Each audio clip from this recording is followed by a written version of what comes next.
नमस्कार दोस्तों, विनायक क्लासेस प्रयागराज के यूट्यूब चैनल पर आप सभी का हार्दिक स्वागत है। दोस्तों, जैसा कि आप सभी को बिल्कुल पता होगा कि अपनी जो सीडीपी की क्लास है वो बिल्कुल सिलेबस के अकॉर्डिंग चल रही है, जिसमें हम लोगों ने तकरीबन 30 क्लास को पूरा कंप्लीट कर लिया। आज दोस्तों आपका एक 30वें नंबर का क्लास है और बहुत ही इंपॉर्टेंट क्लास है, क्योंकि आज की इस वीडियो में हम लोग विस्तार से चर्चा करने वाले हैं चिंतन यानी कि थिंकिंग के बारे में।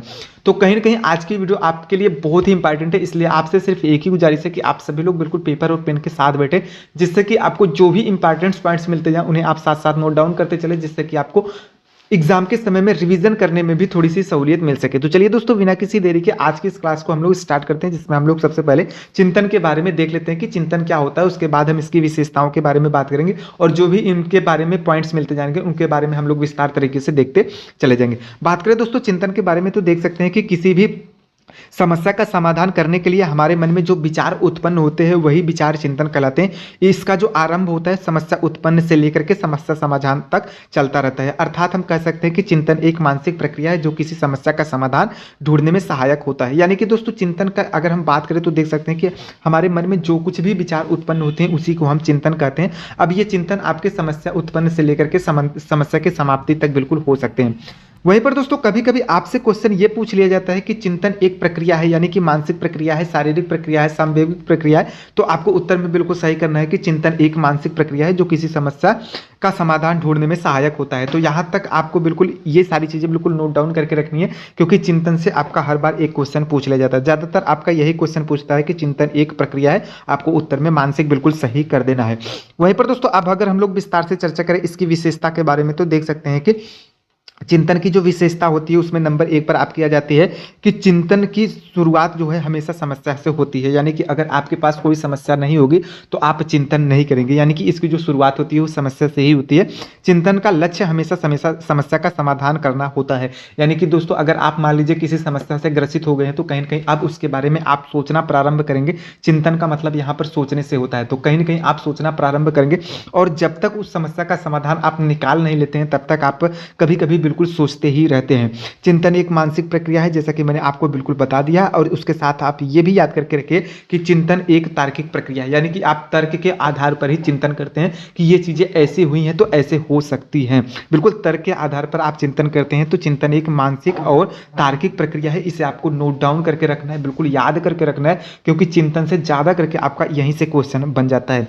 अगले नंबर पर दोस्तों बात करें तो देख सकते हैं कि चिंतन में कोई ना कोई मुद्दा या फिर विचार जरूर शामिल होता है। यानी कि दोस्तों जब आप चिंतन करेंगे तो किसी न किसी विषय वस्तु पर ही चिंतन करेंगे, आप ऐसे वैसे चीजों पर चिंतन नहीं करेंगे। यानी कि इसका कहने का मतलब है कि जब तक आपके पास कोई मुद्दा या फिर कोई विचार नहीं होगा तब तक आप कोई भी चिंतन नहीं करेंगे। वहीं पर दोस्तों कभी कभी आपसे सीटेट के एग्जाम में चिंतन के प्रकार से भी प्रश्न पूछ लिया जाता है कि यानी कि टाइप्स ऑफ थिंकिंग कितनी होती हैं। तो इसके बारे में हम लोग विस्तार से चर्चा करें तो देख सकते हैं कि नंबर 1 पर आपका आ जाता है स्वलीन, यानी कि स्वयं में लीन चिंतन। ये क्या होता है इसके बारे में अगर हम लोग विस्तार से देखें तो देख सकते हैं कि स्वलीन चिंतन का तात्पर्य ऐसी कल्पना से होता है जिसका कोई वास्तविक स्वरूप ना हो, स्वलीन चिंतन कहते हैं। यानी कि आप स्वयं में लीन रहते हैं तो उसी को हम स्वलीन चिंतन कहते हैं। कभी कभी आप देखे होंगे कि आप किसी भी बहुत ही गहरे मुद्दे को लेकर के कहीं ना कहीं स्वयं में लीन हो जाते हैं, तो यही आपका स्वलीन चिंतन कहलाता है। नंबर 2 पर बात करें यथार्थवादी चिंतन, यानी कि यथार्थवादी चिंतन का तात्पर्य आप देख सकते हैं कि ऐसे चिंतन से होता है जिसका संबंध व्यक्ति के वास्तविक जीवन से होता है। यानी कि अगर आप अपने वास्तविक जीवन के बारे में कहीं ना कहीं चिंतन करते हैं तो ये सारी चीजें बिल्कुल यथार्थवादी चिंतन के अंतर्गत आ जाती है। अब ये चिंतन 2 प्रकार का होता है। अब ये कैसा चिंतन होता है इसके बारे में अगर हम लोग विस्तार से चर्चा करें तो देख सकते हैं कि नंबर 1 पर आपका आ जाता है अपसारी चिंतन और नंबर 2 पर आपका आ जाता है अभिसारी चिंतन। यहां से आपका हर बार आपके सीटेट एग्जाम में एक क्वेश्चन पूछा जाता है, तो आपको अपसारी चिंतन और अभिसारी चिंतन के बारे में बिल्कुल अच्छे तरीके से समझना है और इन्हें नोट डाउन करके रख लेना है।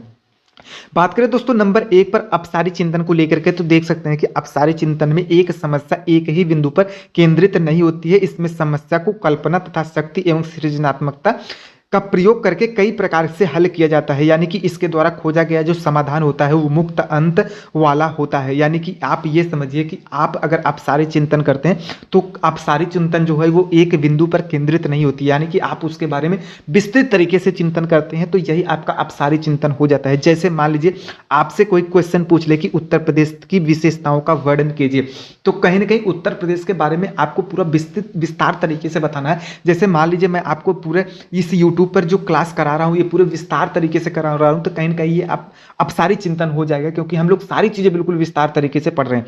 वैसे मान लीजिए आपसे पूछ ले कि उत्तर प्रदेश की विशेषताओं का वर्णन करिए या फिर अपने देश भारत के बारे में विस्तार से वर्णन कीजिए, तो कहीं ना कहीं आपको बहुत सारी चीज़ें बिल्कुल याद करनी होगी, उन्हें बताना होगा, तो ये आपका अभिसारी चिंतन हो जाएगा। लेकिन अभिसारी चिंतन जो होता है वो अभिसारी चिंतन समस्या के एक ही बिंदु पर केंद्रित होती है, यानी कि आपसे डायरेक्ट कोई चीज़ें बिल्कुल पूछ ली जाए वही आपका अभिसारी चिंतन होता है, तथा समस्या का एक ही समाधान होता है। इसके द्वारा खोजा गया जो समाधान होता है वो बंद अंत वाला यानी कि क्लोज एंडेड होता है। जैसे अगर आप इसका एग्जाम्पल समझ लेंगे तो आपको अपसारी और अपसारी चिंतन में बिल्कुल जो भ्रम है वो क्लियर हो जाएगा। यानी कि अगर अभिसारी चिंतन के एग्जाम्पल की बात करें तो देख सकते हैं कि उत्तर प्रदेश की राजधानी बताओ, यानी कि दोस्तों इसमें आपको सिर्फ एक लाइन में एक शब्द बता देना है कि उत्तर प्रदेश की राजधानी लखनऊ है। यहाँ पर आप अभिसारी चिंतन कर रहे हैं, यानी कि आप लखनऊ से ज़्यादा चीज़ें सोच ही नहीं पा रहे हैं। लेकिन अगर अपसारी चिंतन की बात करें तो कहीं ना कहीं आपके इसकी विशेषताओं के, इसकी राजधानी क्या है, इसमें कितनी नदियाँ बहती हैं, इसके जो मुख्यमंत्री कौन है, इसके राज्यपाल कौन है, ये सारी चीज़ें आपको बिल्कुल यहाँ पर सोचने को मजबूर कहीं ना कहीं कर देती हैं। तो अब उम्मीद करते हैं कि अपसारी चिंतन और अभिसारी चिंतन आपको बिल्कुल अच्छे से समझ में आ गया होगा। अब वहीं पर नंबर 3 पर बात करें आलोचनात्मक चिंतन, यानी कि इसके बारे में अगर हम लोग विस्तार से चर्चा करें तो देख सकते हैं कि किसी विषय वस्तु के अर्थ, अवधारणा, पक्ष विपक्ष, उसके गुण अवगुण इत्यादि सभी पक्षों पर विचार करना ही आलोचनात्मक चिंतन का अर्थ है। यानी कि दोस्तों अगर आप किसी भी विषय वस्तु के बारे में पूरा विस्तार तरीके से चिंतन करते हैं, उसके गुण क्या है, उसके अवगुण क्या है, उसके पक्ष क्या है, उसके विपक्ष क्या है, इन सभी चीजों पर बिल्कुल आप विस्तृत तरीके से अध्ययन करते हैं यानी कि चिंतन करते हैं, तो वो आलोचनात्मक चिंतन के अंतर्गत आ जाता है। ये भी आपका बार बार पूछा जाता है, तो इसे भी आपको बिल्कुल याद करके रखना है, इसे भी आपको बिल्कुल नोट डाउन करके रख लेना है। वहीं पर दोस्तों प्रत्यक्षात्मक यानी कि मूर्त चिंतन के बारे में बात करें तो देख सकते हैं कि दिखाई देने वाली वस्तुओं के बारे में चिंतन करना प्रत्यक्षात्मक या फिर मूर्त चिंतन कहलाता है। जैसे मान लीजिए आप एक मोटरसाइकिल को रखे हैं और उसके बारे में चिंतन कर रहे हैं, आप उसको बिल्कुल देख रहे हैं, या फिर आप ये कह सकते हैं कि आप किसी मनुष्य को देख रहे हैं या फिर आप किसी ऐसी चीजों को देख रहे हैं जिसके बारे में आप चिंतन कर सकते हैं। अगर उसको देख करके उसके बारे में आप चिंतन कर रहे हैं तो कहीं ना कहीं ये चीजें मूर्त चिंतन कहलाती हैं। अगर वहीं पर हम लोग अमूर्त चिंतन की बात करें यानी कि नंबर 5 पर देख सकते हैं कि अमूर्त चिंतन जो चीजें दिखाई नहीं देती हैं, यानी कि न दिखाई देने वाली वस्तुओं के बारे में चिंतन करना प्रत्यात्मक या फिर अमूर्त चिंतन कहलाता है। यानी कि दोस्तों चीजें आपको दिखाई नहीं दे रही लेकिन आप उसकी कल्पना कर रहे हैं, उसके बारे में सोच करके आप चिंतन करते हैं, तो कहीं ना कहीं ये आपका अमूर्त चिंतन कहलाता है। बात करें नंबर 6 पर और सबसे इंपॉर्टेंट लाइन की, तो देख सकते हैं कि नंबर 6 पर आपका आ जाता है तार्किक चिंतन, यानी कि किसी भी विषय वस्तु के बारे में आप तर्क कर रहे हैं, विचार कर रहे हैं, तार्किक चिंतन कहलाता है, जो कि सर्वोत्तम स्तर का होता है। यानी कि आप किसी भी विषय वस्तु पर बिल्कुल तर्क के आधार पर तर्क देकर के चिंतन कर रहे हैं, तो ये आपका तार्किक चिंतन के अंतर्गत आ जाता है।